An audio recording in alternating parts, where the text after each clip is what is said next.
මොමදවල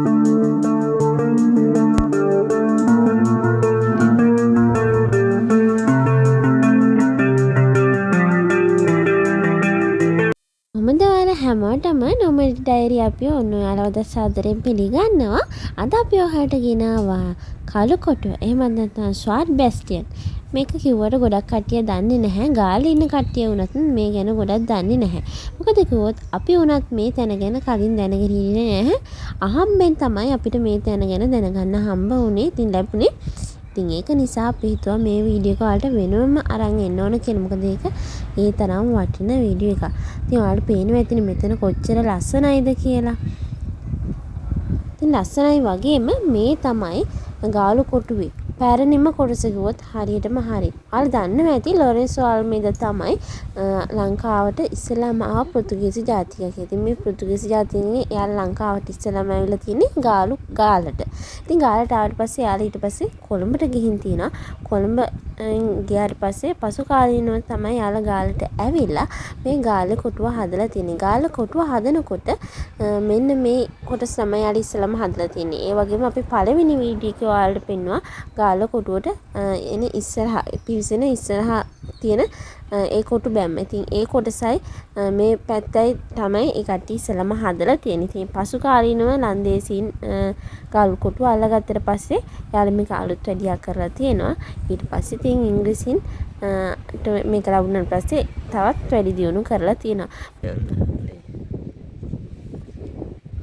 සුදු ඉද කරලා සුදු මොකෝ හිරේ දැම්මද?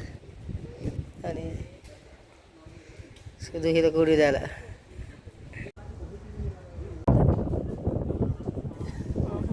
බේර ගන්නවා.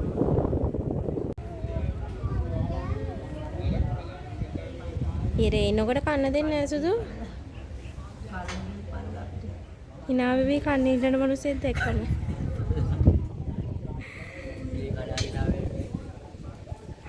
hina වෙවි කන්නේ ඉන්න නෙමෙයි. මේ කළු කොටුවේ වෙඩි බෙහෙත් කම්හල් තිබිලා තියෙනවා. ඉතින් ඒ වෙඩි බෙහෙත් කම්හල් වල ඒ වැඩ කරන කට්ටියගේ වැඩ කරන කුටි විදිහට තමයි මේක ලන්දේසින් මෙන්න මේ කුටි හදලා තියෙන්නේ.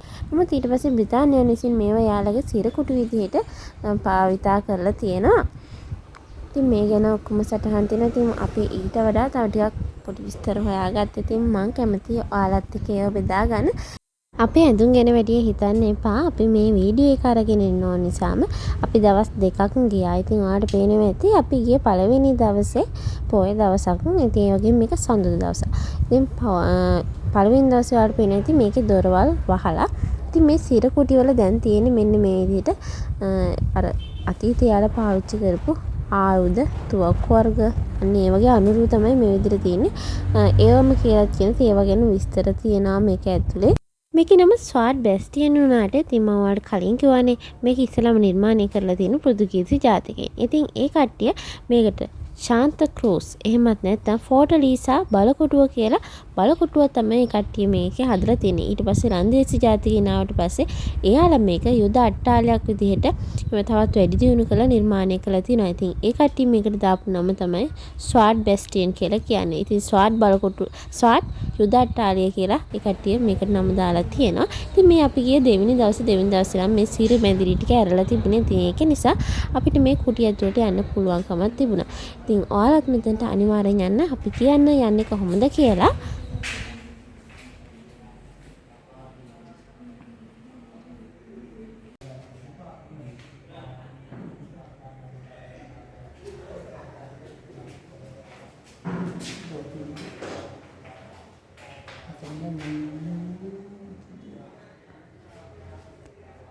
ඒක අනින්නේ නේද තියෙන්නේ? ඈ?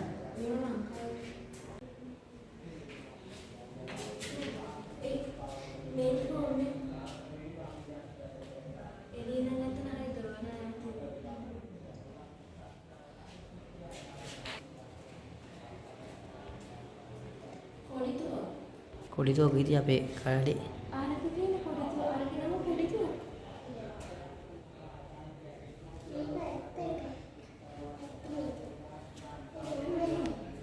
මේ හිරකේ වල තුල්නේ මේ වෙඩි තුවක්කු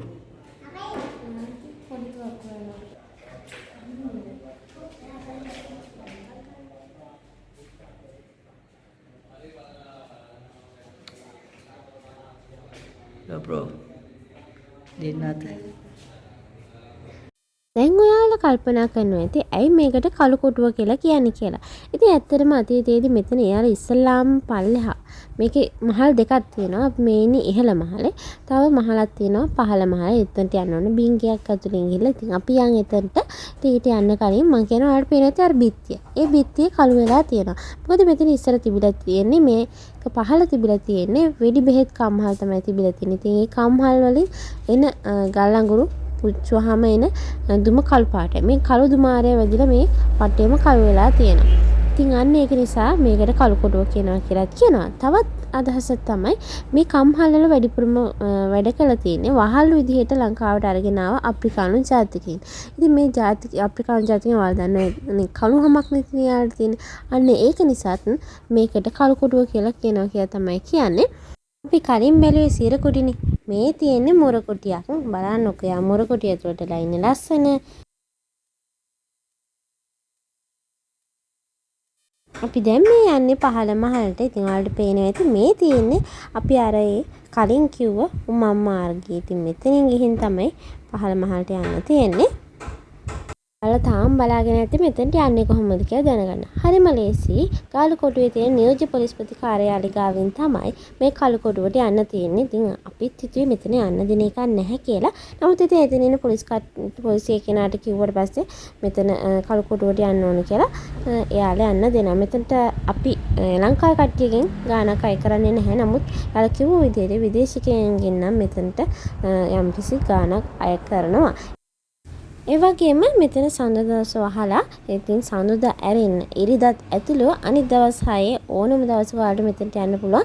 හොඳට මෙතන ඇතුළට යන්න පුළුවන් වුණත් ඔයාලා දකින්න ඇති සිරමැදිලි වහලා තියෙන්නේ. ඉතින් සිරමැදිලි වහලා තියෙන නිසා හොඳ අත්දැකීමක් ලබා ගන්න බැහැ. ඉතින් මේක ඇරලා තියෙන දවසක આવොත් ඔයාලට පුළුවන් හොඳ අත්දැකීමක් ලබා ගන්න.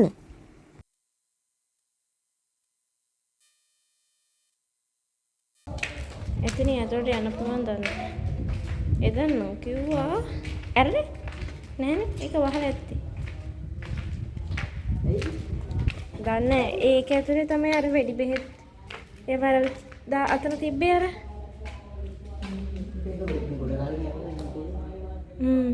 වෙන්නේ නැති ඒකනේ ඉදි කරගන්න.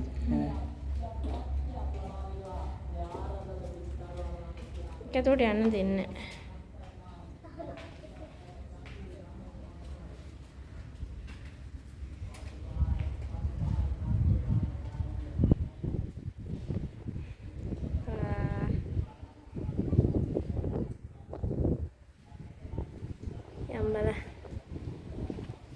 මේ ටික දත් වීඩියෝ කරගත්තා.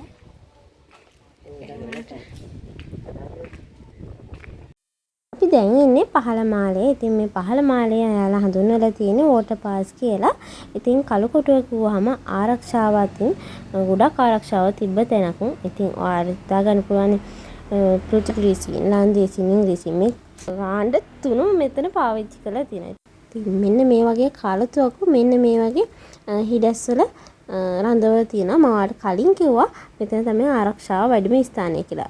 මේ පහළ මාලේ මේ විදිහේ කවුළු 8ක් තියෙනවා. ඒ කවුළු 8ෙම මේ විදිහේ කාලතුවක්කු 8ක් ස්ථාපනය කරලා තිබිලා තියෙනවා. මොකද මෙතන තමයි දකුණු පළාත බාර යුද ප්‍රධානියේ ඉඳලා තියෙන්නේ. ඉතින් එහෙම කෙනෙක් ඉන්න තැනකට ඔයාලා හිතා ගන්නකො කොච්චර ආරක්ෂාවක් දෙන්න ඕනද කියලා. ඉතින් ඒක නිසා තමයි මේ විදිහට කාලතුවක්කු තියලා අර ඔයාලා දකින්න උඩත් තිබ්බ කාලතුවක්කු. ඉතින් ඉහළ මහලේ පහළ මහලේ මේ විදිහට කාලතුවක්කු තියලා ආරක්ෂාවක් දීලා තියෙන්නේ. ඉතින් මෙතන ඒ තරම් ආරක්ෂාවක් තිබෙන තැන. ඉතින් ඔයාලත් මෙතනට අමතක නොකර යන්න සැඟවිච්ච තැනක් උනත් අපි දැන් ඔයාලට පෙන්වලා දෙනවා යන්නේ කොහොමද කියලා.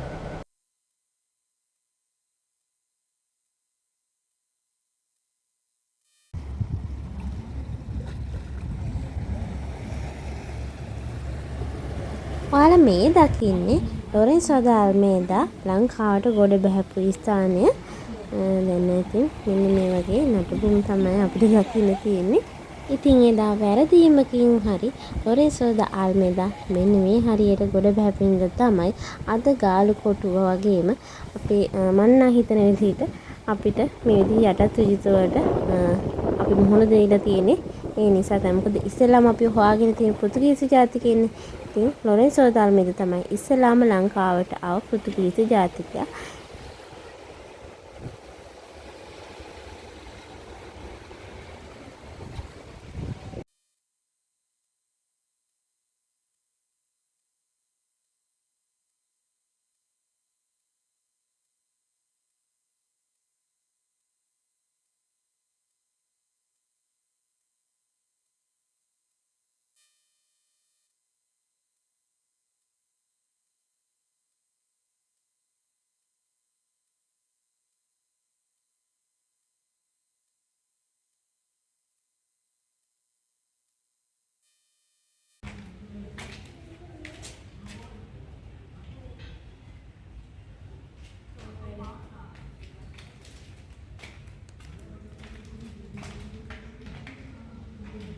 Nah, mekanik වැඩේ කරන්න යන්නේ. සුදුව කොළුවට වැටේ.